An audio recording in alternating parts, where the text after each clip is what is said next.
everybody, it's time for another J9’s Patio Chat check-in. It is number 410. It's Thursday night, so we are creeping into the weekend.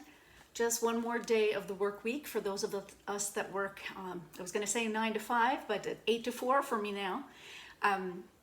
Anyway, looking forward to the weekend. And what will I be doing on the weekend?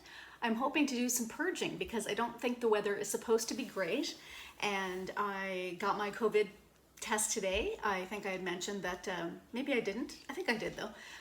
That I was getting a test because I was actually at one of the exposure sites, which means I couldn't get a rapid test. I had to get a PCR test. And the province has been doing an amazing amount of testing, but as a result of that, they are behind in getting test results out. So what I was told was a 72-hour wait, potentially for the results. And I know that some people have been waiting longer. So we'll see what happens. I certainly, I work from home. I'm very lucky. So I know for some, it impacts them very differently. It really, for me, means I couldn't see Paul and Anita until I get a negative test result. I'm thinking positively, but I know for others it can impact them in other ways because some people can't go to work, of course, if they have to wait for the results, and it may be impacting them depending on where they work. If they work outside the home. So I kind of got right into that, but let's get back to the birthdays, or not back to the birthdays.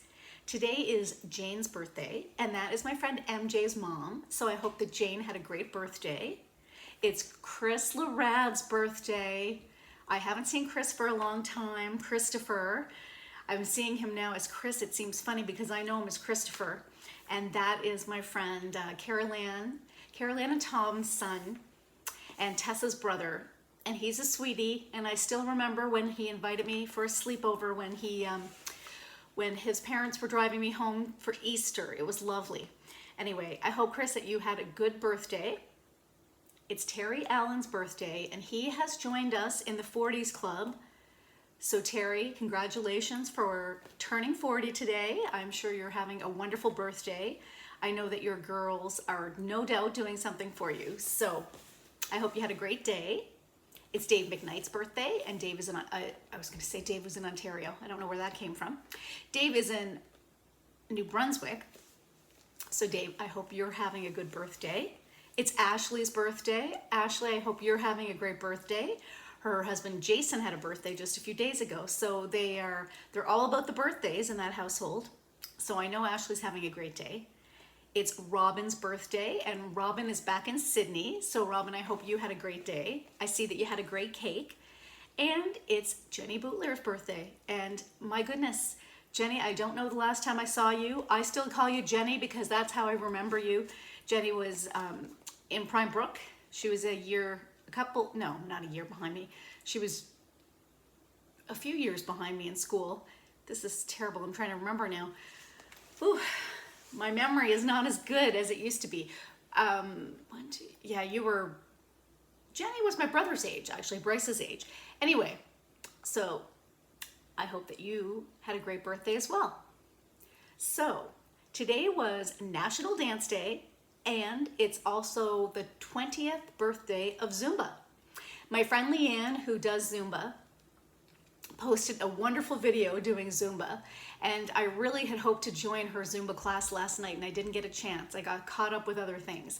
But I hope, I know that Leanne's having a good time doing the class, and she did a great job with this video. What I wanted to say in terms of I hope I get to a class one of these days. So yeah. My parents got their negative test results from their COVID tests that I had mentioned earlier in the week. So hopefully I will follow suit and also get negative results. It's amazing, like I said, the number of people that are getting tested in this province. Quite something to see.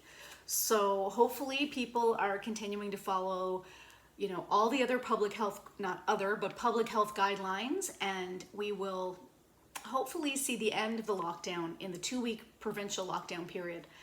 It was 4 weeks for HRM, so I don't know what they'll do, like if they'll review the end of the 2 weeks, they'll review for the province, but I don't know if we'll continue on. It will all depend on where we are. So Something else I wanted to mention today is I took part in a webinar at work, And on this webinar, people were talking about the impacts of COVID-19, but they were talking about one of the things that came up were the recent impacts of the most recent lockdown here in Nova Scotia. And it's interesting because we got locked down last year in March, and things happened, similar things have happened. People have, unfortunately, things haven't changed in some regards, which is unfortunate. So those who, we still see the stigma associated with COVID-19 and people testing positive and people making judgments about that. Another thing that was spoken about today was this particular lockdown in Nova Scotia happened and coincided with income assistance, the day that income assistance checks are released. And of course, the connection there should be obvious to people, but maybe not, particularly if that's not something that you think about. But people that would be dependent on income assistance, they get those checks and then they get their, they get their supplies, or they do whatever that, they get their household things that they need.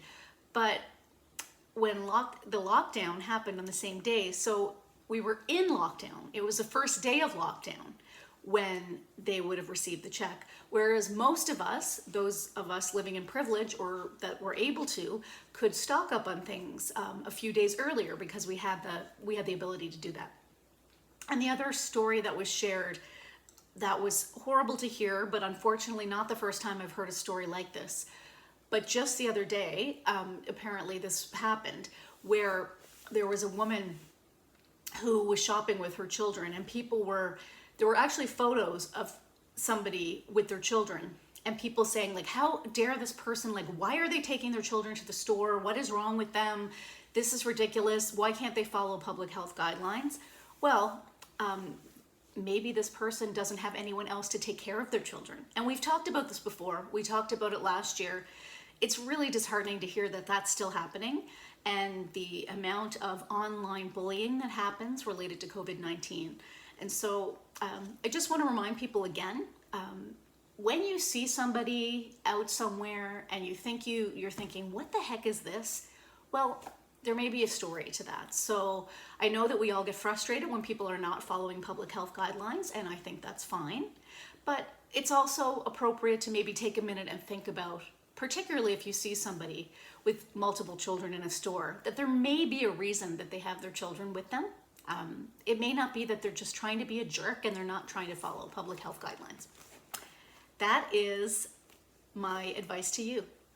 So, take good care of yourselves, take good care of others. I'll see you tomorrow. Bye.